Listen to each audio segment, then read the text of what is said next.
प्रतिपक्ष टीकाराम जूली ने कहा है कि आने वाले निकाय और पंचायत चुनाव में कांग्रेस की पूरी रणनीति तैयार है।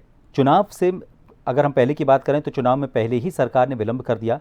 सरकार किसी भी तरह से गुमराह करने की कोशिश करे, लेकिन इस चुनाव में कांग्रेस के कार्यकर्ता और जनता जवाब देगी। जूली ने यह भी आरोप लगाया कि सरकार में किसी भी तरह का कोई काम नहीं हो रहा है। जनता त्रस्त है, इस वजह से विकल्प के रूप में लोग कांग्रेस को चुनेंगे।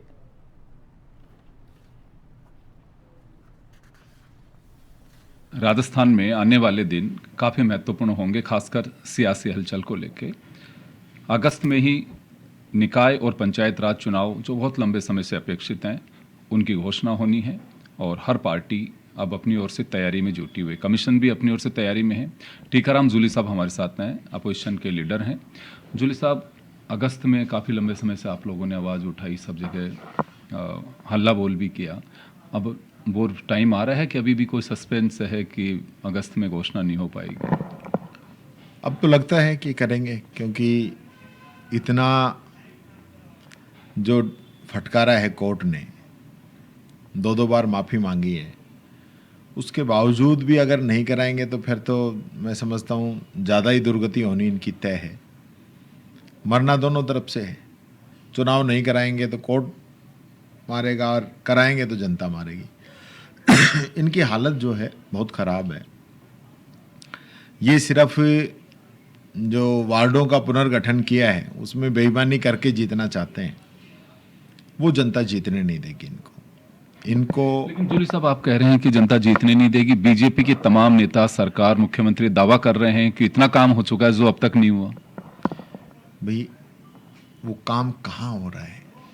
अभी आप बाहर निकलो, जयपुर शहर में निकलोगे तो आपको जाम मिलेगा, सड़कें टूटी मिलेगी, नाले चौक मिलेंगे। रूरल में जाओगे तो सड़कें टूटी हुई है। हॉस्पिटल में जाओगे तो परसुताओं की मौत हो रही है। अभी मोतियाबिंद का ऑपरेशन में भी 7 लोगों की आंखें चली गई। अभी कुचामन से आज ऐसा समाचार आया है। आप अगर स्कूल में जाओगे तो बिल्डिंगें गिर रही है, बच्चे दबके मर रहे हैं, नामांकन घट रहा है। कौन से डिपार्टमेंट की बात करें? एग्रीकल्चर की करो तो न खाद है, न बीज है, न यूरिया है, न डीएपी है, न समर्थन मूल्य पे खरीद है। जहाँ शिक्षा नहीं, चिकित्सा नहीं, एग्रीकल्चर नहीं, सड़कें नहीं, पानी नहीं, बिजली नहीं। बिजली मंत्री के प्रोग्राम में बिजली नहीं आती तो आम पब्लिक के तो कहाँ से आएगी? तो इस चीज़ से आप अंदाज़ा लगा सकते हैं इस सरकार की हालत क्या है। न समय पे भुगतान हो पा रहा है, ठेकेदारों का नहीं हो पा रहा है, न कर्मचारियों का हो पा रहा है। बड़ी मुश्किल से तनख्वाहें ये दे पा रहे हैं। हर राजधानी के सर पे 1-1 लाख का कर्जा कर दिया है। पंचायती राज और नगर निकाय के चुनाव नहीं होने से 3000 करोड़ का बजट जो है राजस्थान को मिलता, वो नहीं मिल पाया है। पंचायतों की स्थिति ये है कि इस बरसात के समय में भी वो 2 ट्रॉली मिट्टी नहीं डाल सकते।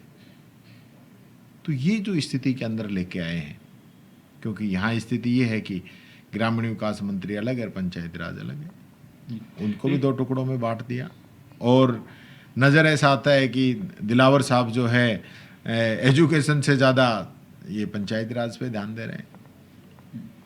एक चीज़ और जानना चाहूँगा, खर्रा साहब लगातार ये बात कर रहे थे असेंबली और बाहर भी कि 1 स्टेट 1 इलेक्शन हमारा फोकस है, और क्योंकि हमारे मैनिफेस्टो में भी मेंशन था, तो क्या अभी उसी थ्योरी पे काम कर रहे हैं और 1 स्टेट 1 इलेक्शन के उसी पे काम कर रहे हैं? अभी थोड़ा और रुक जाए तो फिर चारों एक साथ ही करा देंगे। तो फिर एमपी एमएलए के भी आ ही रहे हैं।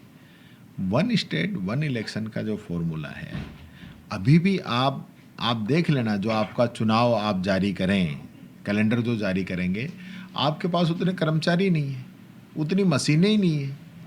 आप बेवजह जो है एक कन्फ्यूजन की स्थिति पैदा कर रहे हैं कि 1 स्टेट 1 इलेक्शन सिर्फ नाम लेने के लिए, और उसकी वजह से अभी तक कितना जो गड़बड़ झाला हुआ है वो सारा इस सब की वजह से हुआ है। नहीं, चुनाव मान लो बीच में कोई प्रधानी चली गई, कोई और कुछ हो गया, सरपंच चला गया, तो फिर किस प्रकार से हम करेंगे? तो ये सिर्फ कहने की बातें हैं। तो ये कुल मिला के माना जा सकता है कि कांग्रेस और आपकी पूरी तैयारी है? नहीं, हमारी तैयारी पूरी है। हमारे प्रदेश अध्यक्ष जी ने सभी जगह की कमेटियां, सब सिस्टम, सभी तैयारियां कर ली हैं, और कांग्रेस मजबूत है, और बीजेपी को आने वाले समय में इसका परिणाम भी पता चलेगा।